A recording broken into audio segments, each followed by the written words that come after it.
Thank you so much for watching ILS वाला India. तो आज हम लोग बात करने वाले हैं डायग्राम के बारे में। तो आज मैं आपको सिखाऊंगा कि 9 बैंड स्कोर का आप डायग्राम कैसे लिख सकते हैं, जिसे प्रोसेस चार्ट भी हम बोलते हैं। तो एक एग्जांपल को लेकर मैंने इस चीज़ को देखा है। तो अगर आपको ना समझ आए तो आप मुझे कमेंट में बता सकते हो। In the future next video हम फिर बना देंगे। तो चलो ज़्यादा टाइम वेस्ट नहीं करते, तो हम इसको स्टार्ट करते हैं। तो सबसे पहले हमें देखना ये होता है कि एक्चुअल में मेरा प्रोसेस चार्ट है किस चीज़ का। हम प्रोसेस चार्ट लिखना सबसे इजी होता है बिकॉज ऑफ हमें सब कुछ दिया गया होता है। फॉर एग्जांपल दैट अगर हम लोग इस प्रोसेस चार्ट को देखें तो the diagram below shows the process of getting a driver licence. ये प्रोसेस है जो एक ड्राइवर लाइसेंस को लेने का है, कि वो ड्राइविंग लाइसेंस को कैसे पास आउट करता है, कैसे वो सेंटर के अंदर विजिट करता है। फर्स्ट ऑफ ऑल कैसे वो विजिट करता है, कैसे वो कंप्लीट एप्लीकेशन फॉर्म को फिल करता है, फिर अपना आइज़ का टेस्ट देता है। अगर वो फेल हो जाता है तो वो नॉट एप्लीकेबल, वो एप्लीकेबल नहीं होता। अगर वो पास हो जाता है तो उसको सबसे पहले क्या करना होगा, फीस देनी होगी। फीस देने के बाद अगर वो पास हो जाता है, फीस कंप्लीट हो जाती है, तो फर्स्ट जो प्रोसेस है उसका वो क्या है, टेक रिटन टेस्ट। और उसको रिटन टेस्ट देना होगा। उसके बाद वो पास हो जाता है तो उसको टेक ड्राइविंग टेस्ट, उसको ड्राइविंग का भी टेस्ट देना होगा। पास होने के बाद उसको आखिर में लाइसेंस मिल जाएगा। ये उसकी फर्स्ट कंडीशन थी। बट अगर वो फेल हो जाता है तो अगर वो फेल हो जाता है तो अगेन उसको टेस्ट देना होगा। फिर फेल हो जाता है तो उसको फिर से टेस्ट देना होगा। अगर वो फिर फेल हो जाता है तो फिर उसको टेस्ट देना होगा। मतलब कि 3 बार उसका टेस्ट होता है। अगर उसके बाद वो पास हो जाता है तो सेम प्रोसेस होता है, उसको ड्राइविंग का टेस्ट देना होगा एंड लाइसेंस को ले सकता है। अब ये हमारा फंडा है। अब इस फंडे को हमने लिखना है अपने 150 वर्ड में, और हमारे पास जो टाइम है वो है सिर्फ ओनली 20 मिनट। तो चलो हम स्टार्ट करते हैं। फर्स्ट मेरा प्रोसेस क्या था, विजिट लाइसेंस। जो मेरा प्रोसेस था विजिट लाइसेंस सेंटर, और सेकंड क्या है, कंप्लीट एप्लीकेशन फॉर्म। सबसे पहले हम इंट्रोडक्शन की ही बात करेंगे। तो हम पहले चेंज करेंगे इंट्रो को, देखते हैं कि कैसे 9 बैंड स्कोर का लिखा जा सकता है। तो फर्स्ट ऑफ ऑल हम यहाँ पर फाइंड आउट करते हैं, यहाँ पर क्या लिखा हुआ है, the diagram below shows the process of getting a driving licence. Right now अगर हम लोग देखें अपने चार्ट पे, यहाँ पर द गिवन फ्लो चार्ट, इसने शोज को लिख दिया लिटरेस्ट, मतलब कि इसने सिनोनियम को चेंज कर दिया टू प्रोसेस ऑफ ऑब्टेनिंग। यहाँ पर उसने लिखा हुआ है गेटिंग, गेटिंग लिखा हुआ है, बट यहाँ पर इसने ऑब्टेनिंग को लाइसेंस के जो वर्ड है उसको चेंज कर दिया एक सिनोनियम में। मीन्स 9 बैंड का क्लियर कट ऐसे लिखने के लिए। तो नेक्स्ट वो क्या कहता है, it is clear from the graph that 3 are many steps to involve in the process. भी काफ़ी क्लियर दिख रहा है, वो हमें भी क्लियर दिख रहा है भी अगर मुझे लाइसेंस लेना है तो काफ़ी प्रोसेस से मुझे गुजरना होगा, तभी मैं अपना लाइसेंस ले सकता हूँ। तो बच्चे एक बात अपने माइंड में ध्यान रखनी है, कोई भी चीज़ है उसको आपको जो चीज़ मिल रही है, आपको जो मिल रहा है आपने उसको कॉपी पेस्ट करना है, बस कुछ नहीं। आपने जो वर्ड आपके पास है आपने उसको सिनोनियम में चेंज कर देना है। फॉर एग्जाम्पल दैट अगर हम चिल्ड्रन लिखा हो तो वहाँ पर किड्स कर सकते हैं, अगर वहाँ पर किड्स लिखा है तो वहाँ पर हम चिल्ड्रन कर सकते हैं। तो मीन्स मुझे अपने वर्ड्स को ही चेंज करना है सिंपल वे के साथ। और ज़्यादातर ये बिल्कुल प्रेजेंट सिंपल, पास्ट सिंपल या फिर फ्यूचर सिंपल में ही लिखा जाता है प्रोसेस चार्ट। अगर आपको पता है एक्चुअल में पास्ट क्या है, प्रेजेंट क्या है, फ्यूचर क्या है, प्रेजेंट सिंपल क्या होता है, अगर हम बात करें प्रेजेंट सिंपल की क्या होता है, फ्यूचर सिंपल क्या होता है, तो आप डेफिनेटली बहुत अच्छे तरीके से अपने चीज़ को हायर कर सकते हो। लिखना कोई बड़ी बात नहीं है, बट उसको समझना सबसे बड़ी चीज़ है हमारे लिए राइट नाउ। तो चलो उसने अब एंट्रो की बात करते हैं। तो एंट्रो उस इंसान ने कैसे 9 बैंड की लिखी है। फर्स्ट ऑफ ऑल लिखा है क्या है, फर्स्ट ऑफ ऑल हम पहले की बात करते हैं, तो आप ज़्यादा से ज़्यादा कनेक्टर वर्ड्स को यूज़ करेंगे। अगर आप लिखते जाओगे ब्ला ब्ला ब्ला ब्ला ब्ला ब्ला, तो आई डोंट थिंक सो कि उसको कुछ समझ में आएगा एग्जामिनर को कि एक्चुअल में ये कहना क्या चाहता था। तो उसने स्टार्टिंग में क्या लिखा, फर्स्ट ऑफ ऑल, पहले मैं इस चीज़ की बात करता हूँ। अब नेक्स्ट देखते हैं फर्स्ट ऑफ ऑल के बाद क्या लिखा उसने। First of all the person has to visit a licence centre, मतलब उसने सीधा सा बोल दिया कि जो पर्सन है वो विजिट करता है लाइसेंस सेंटर में, मतलब अब इसका उसने कोई वर्ड को चेंज नहीं किया। और नेक्स्ट उसको क्या बोलता है, कंप्लीट द एप्लीकेशन फॉर्म, सीधा बोल दिया उसने कंप्लीट द एप्लीकेशन फॉर्म, मतलब कि मैंने आपको पहले स्टार्टिंग में बोला था वर्डिंग हमारे पास ऑलरेडी है, जस्ट मुझे कुछ नहीं चेंज करना, सब कुछ दिया हुआ है। एंड आफ्टर द, नेक्स्ट कहता है after the form is submitted, मतलब कि जो फॉर्म है वो उसका सबमिट हो जाता है। अब मुझे अपना माइंड लगाना होगा, टेक द आइज, अब आइज टेस्ट तभी होगा जब मैं अपना फॉर्म सबमिट कर दूंगा। तो सिंपल सा, submit the form, the person has to take the eye test, जो पर्सन है, हम यहाँ लिखा person is applicable for the eye test, हम यहाँ पर ये भी लिख सकते थे पर हमें वहाँ पर 7 बैंड आने थे, बट ये 9 बैंड का है। तो यहाँ पर उसने क्या लिखा हुआ है, the person has to take the eye test. If a fails, मतलब यहाँ पर अगर फेल्स है, अगर वो फेल हो जाता है in the eye test, then he is not applicable for the licence. अगर वो आई टेस्ट में, सीधी सी बात, सिंपल लिखा हुआ है, अगर वो फेल हो जाता है टेस्ट में तो वो एप्लीकेबल नहीं होगा अपने ड्राइविंग लाइसेंस के लिए। सिंपल उसने हमें फंडा बोल दिया। अब नेक्स्ट चलते हैं, यहाँ तक तो हमारा हो गया। अब वो सेकेंडली बोलेगा, हाउएवर उसने कैरेक्टर वर्ड यूज कर दिया ना,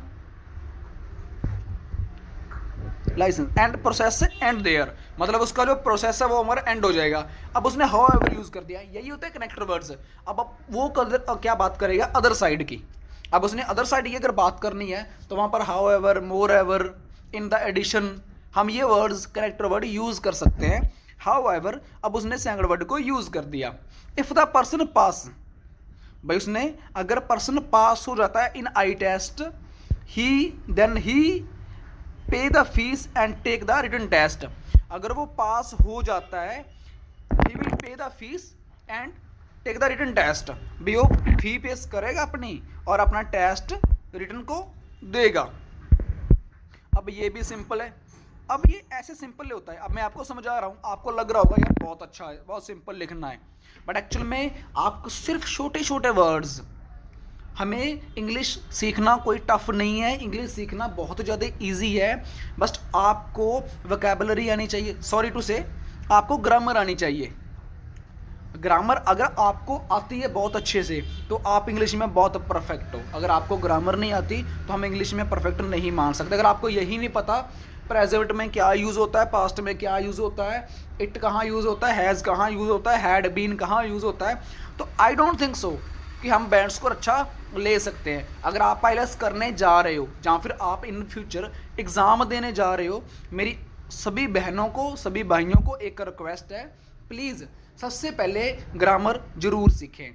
अगर ग्रामर में आप परफेक्ट नहीं हो, अगर आपने आईएलटीएस करने से पहले, एग्ज़ाम देने से पहले या आईएलटीएस की कोचिंग लेने से पहले 1 महीना ग्रामर को दिया है, अगर आप उसमें परफेक्ट नहीं हो तो एवरी डे आप लिसनिंग भी करो, रीडिंग भी करो, राइटिंग भी करो, स्पीकिंग भी करो, बट एक्चुअल में नियर अबाउट 20 मिनट आप अपनी ग्रामर को जरूर दें। बिकॉज ऑफ अगर आप अपनी ग्रामर को एवरी डे 20 मिनट देते हो तो इन द फ्यूचर जब आपका एग्जाम नियर होगा तब आपको देखने को मिलेगा आपका बैंड स्कोर बेस्ट आएगा। ये मैं प्रॉमिस करता हूँ आपसे, कोई झूठा दिखावा नहीं कर रहा, कोई झूठा प्रॉमिस नहीं कर रहा। प्रॉमिस दैट कि आपका बैंड स्कोर बहुत अच्छा जाएगा इन द फ्यूचर जब आप एवरी डे अपनी ग्रामर को देने लग जाओगे। चलो हम स्टार्ट करते हैं next.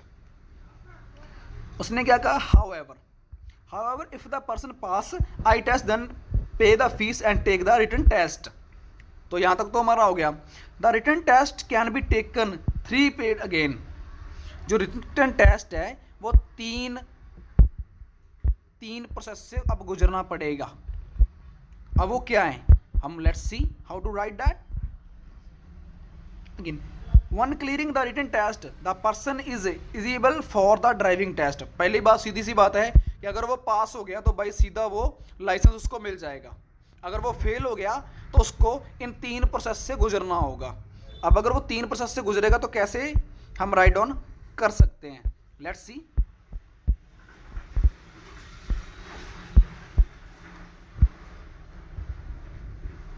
Three time then the fees has to paid again, वे उसको दोबारा फिर फीस देनी होगी तभी वो कर सकता है। Once clearing the written test the person is able to for the driving licence test. Once clearing the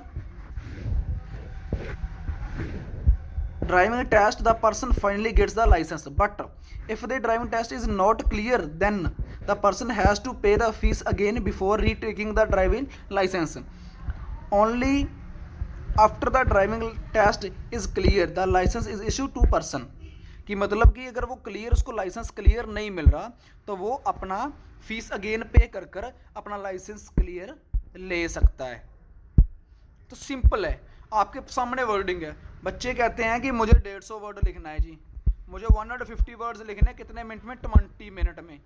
अब मेरे पास 20 मिनट है, अगर मैं वर्डिंग काउंट करूं 5 और 5 के और नियर अबाउट 7 to 80 वर्ड्स, जहाँ तक मुझे लग रहा है, ये मैंने जजमेंट की है, ये जितने भी वर्ड्स हैं ये नियर अबाउट 80 वर्ड्स हैं।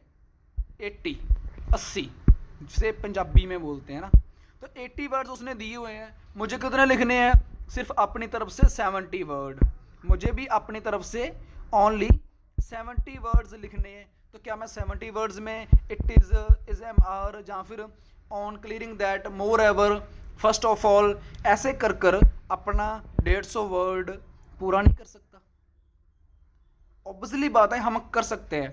Overall it can be seen that many steps are involve to getting a driving licence. हम क्या करते हैं, ओवरऑल बहुत बड़ा लिखते हैं, चाहे राइटिंग टास्क 2 है चाहे राइटिंग टास्क 1 है। हम कंक्लूजन भी बहुत बड़ा लिखते हैं और ओवरऑल भी बहुत बड़ा लिखते हैं। भाई ओवरऑल ओनली सिंपल लिखना होता है। जैसे इसने बोला कि ठीक है भाई मुझे दिखाई दे रहा है अगर लाइसेंस मुझे लेना है तो मुझे काफ़ी स्टेप से गुजरना होगा, सिंपल दैट। तो ये जो ऐसे था ये 9 बैंड स्कोर आएगा, 9 बैंड का। तो आप मुझे एक भी चीज़ बता दीजिए जहाँ पर इसने वोकैबुलरी यूज़ की हो, एक भी चीज़ मुझे आप बता दीजिए जहाँ पर इसने कोई कुछ डाला हो विदाउट सिनोनियम्स। सिर्फ 3 से 4 सिनोनियम डाले गए हैं इसके अंदर, सिर्फ 3 से 4, आप गिन सकते हो, देख सकते हो। मुझे एक बात बताइए प्लीज़, दैट इज़ कि इसने कहाँ पर वोकैबुलरी डाली, कहाँ पर इसने जो हम बड़े बड़े वर्डिंग, टफ वर्डिंग कहाँ से डाले? इसने बिल्कुल सिंपल लिखा और सिंपल लिखने का इसको 9 बैंड स्कोर दिया जाता है। तो प्लीज़ मेरे जितने भी लोग, जितने भी मेरे व्यूअर हैं मुझे देख रहे हैं, तो मेरी एक रिक्वेस्ट है, मुझे सिर्फ इस वीडियो को बनाने का एक ही मोटिव था कि प्लीज़ जितना सिंपल हो सके उतना सिंपल लिखें। आई नो दैट मुझे भी समझाने में प्रॉब्लम आ सकती है, आई एम नॉट परफेक्ट, मैं परफेक्ट नहीं हूँ, मैं भी आप लोगों की तरह ही एक इंसान हूँ। मैं भी एवरीडे प्रैक्टिस करता हूँ, एवरीडे नई चीज़ों को सर्च करता हूँ, तब जाकर मुझे फील होता है। मुझे काफ़ी ज़्यादा मैसेज आते हैं, काफ़ी ज़्यादा मुझे कॉल्स आती हैं, दैट इज़ द रीज़न मुझे वीडियो बनानी पड़ी। May be in the future आपको प्रोसेस चार्ट देखने को मिल सकता है।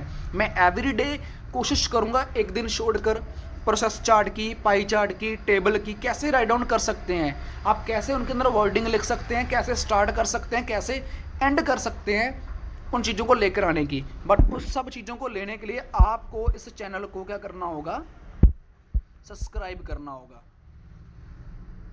आप इस चैनल को जरूर सब्सक्राइब करें, बेल आइकन को जरूर क्लिक कर दें, क्योंकि नेक्स्ट जब भी आपको हमारी वीडियो अपलोड हो आपको पता चल जाए। तो होप सो दैट गाइज आपको थोड़ा बहुत समझ आया होगा। अगर ना समझ आए तो कोई बात नहीं, हम नेक्स्ट टाइम और अच्छा कोशिश करेंगे आप लोगों को समझाने की कि कैसे मैं प्रोसेस चार्ट लिख सकता हूँ, कैसे मैं उसकी शुरुआत कर सकता हूँ, कैसे उसकी शुरुआत कर सकता हूँ और कैसे उसका एंड कर सकता हूँ। बस याद रखें, स्टार्टिंग भी सिंपल होनी चाहिए, एंड भी सिंपल होना चाहिए। जो आपको दिए गए डायग्राम उसके कुछ वर्ड्स हैं उनको चेंज कर दो, उनको चेंज कर दो, बाकी बिल्कुल फंडा आपकी स्क्रीन के ऊपर आपको दिखाई दे रहा है। Thank you so much for watching. Please इस चैनल को जरूर सब्सक्राइब करें, इन फ्यूचर आपको बहुत चीज़ें और भी देखने को मिलेंगी। Keep supporting, keep love, thank you so much.